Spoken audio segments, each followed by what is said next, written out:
You searched how to buy shares of authID Inc. authID Inc. provides digital identity verification and cybersecurity solutions, and it trades on NASDAQ under the ticker AUID. This video is for educational purposes only and does not provide financial advice. To buy shares, you need a brokerage account. Here we use eToro as an example to show the steps. After you register, you will be asked to verify your account, which usually requires an identity document, and you will need to add funds before buying. Use the platform search box and enter the ticker AUID to locate the listing.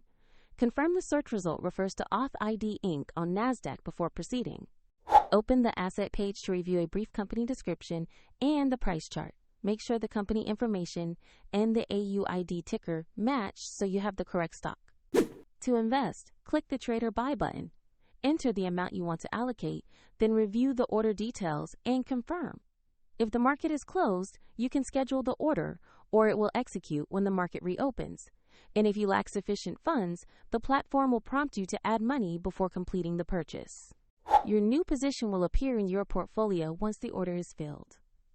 For convenience, I added a link to eToro in the description below if you want to follow the same steps.